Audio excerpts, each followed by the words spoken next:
আপনারা দেখুন একটা জিনিস, এই খাল হচ্ছে আমাদের এখানকার এতদা অঞ্চলের একেবারে দমদম থেকে শুরু করে সর্বস্তরের একমাত্র নিকাশি খাল, এবং এই খাল দিয়ে গঙ্গা থেকে জোয়ারের জল উঠত।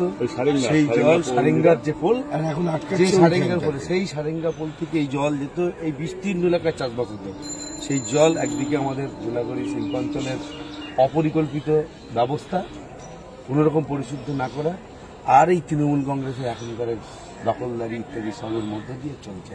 হাওড়াকে আমরা বলছি যে এই মুহূর্তে দূষিততম একটি শহর, এটা সবাই দেখেছেন। তার নিদর্শন হচ্ছে এই বটজোলা ক্যানেলের অবস্থা আপনারা দেখুন। এই জলটা কোথাও কোনো স্রোত নেই, কোনো জলটা নড়ছে না। যেমন তৃণমূল সরকারের আমলে পশ্চিমবঙ্গটা এরকম একটা বদ্ধ জলাশয়ে পরিণত করেছে মমতা সরকার, সেই রকম এই ক্যানাল, এটাও এইরকম অবস্থা হয়েছে। আমাদের এমপি কি জানেন এই জায়গাটা আছে হাওড়ায়? উনি নাচছেন, আমি দেখলাম যে উনি কীর্তন আসরে গিয়ে নাচছেন। হ্যাঁ, কীর্তন আসরে আমিও গিয়েছি, নাচতে হয়নি। এই কাজগুলো উনি করলে ওনাকে কীর্তন আসরে গিয়ে এই বয়সে কষ্ট করে নাচতে হতো না, আসরে গিয়ে সম্মান নিয়ে চলে আসতে পারতেন। ওনাকে দেখছি যে এই করছেন, কি বলে, খঞ্জনি বাজাচ্ছেন। পারেন না, ফুটবল খেলুন, কিন্তু এমপি হয়েছেন, আপনাকে এই কাজগুলো তো করতে হবে। তাহলে আমি বেলিদাস রোডের ভাগাড়ে যা দেখিয়েছিলাম সেই অবস্থা এখানে দেখুন। আর একটা খাল, সেচের খালের অবস্থা, সেচ হবে, চাষ হবে। এই কৃষক বন্ধু মমতা ব্যানার্জির সরকার, ওরা ভুলে যাচ্ছে যে হাওড়া জেলার মাটিতে বলছেন এখান থেকে মাছ ধরে আমাদের সংসার বেকার, একদম কিছু নেই। নোংরা যত ডাস্টবিনের জলগুলো সব যত এখান থেকে পাস করিয়েছে, আমাদের একটা মাছ হচ্ছে না, কিছু হচ্ছে না। আমরা সব বেকারই হয়ে আছি, চাষই করতে পারছি না। এই জল উঠছে, চাষ নষ্ট হয়ে যাচ্ছে। এই খালেতে আমরা পরিশ্রম করে ফ্যাবলা জাল 3-4 খানা রয়েছে, আমরা এইসব মাছ ধরে নিয়ে আড়তে দিতাম, আড়তে দিয়ে একটা বস্তা করে ইনকাম করে নিয়ে এসে খাওয়া দাওয়া ভালো মন্দ করতাম। সেই জিনিসটাও বন্ধ হয়েছে। এইখানে দেখুন শুধু সলিড ওয়েস্ট ম্যানেজমেন্ট বলেছে, ওইদিকে তাকান, একবার তাকিয়ে নিন এগুলো কি অবস্থা হয়ে আছে। দেখুন এটা কি, এটা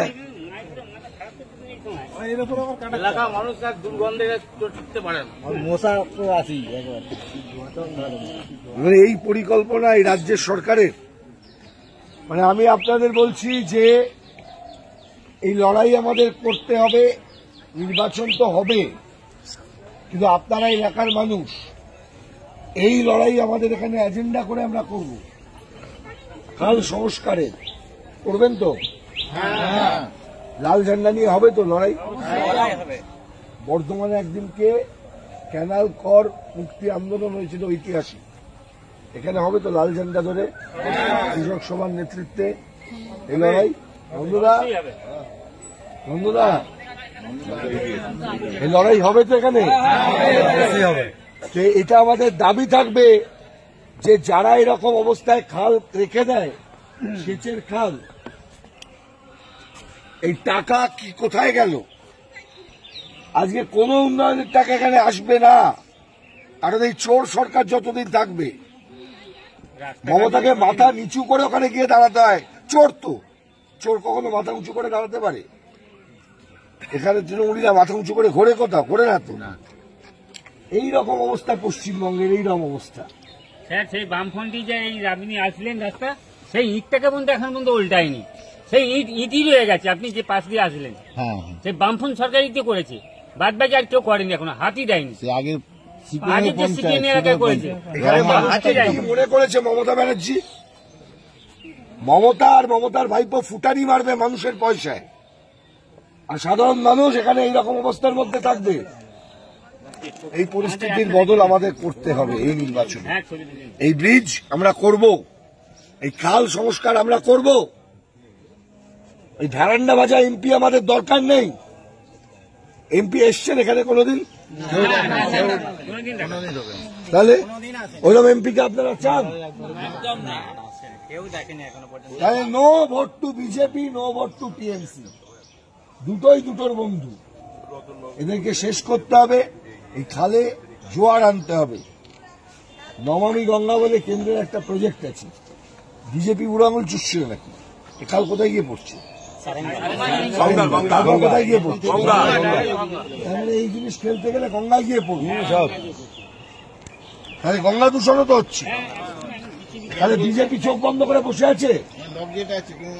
মোদী ওখানে নমামি গঙ্গার বিজ্ঞাপন দেবে, মমতা ওখানে বসে বড় বড় লেকচারবাজি করবে, মমতার ভাইপো ফুটানি করবে, আর সাধারণ মানুষগুলো এখানকার এই দূষণের পাশে থাকবে, দুর্গন্ধে বসবে।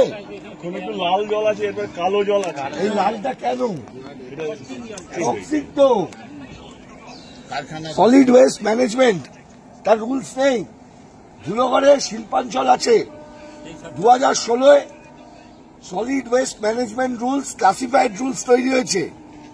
সেই রুলস অনুযায়ী দেখবেন আপনারা বিভিন্ন জায়গায়, এয়ারপোর্টে, অন্য জায়গায় এরকম না, দুটো করে ডাস্টবিন থাকে, একটা ডিসপোজেবল একটা নন ডিসপোজেবল, কোনটা মিশে যাবে কোনটা মিশবে না।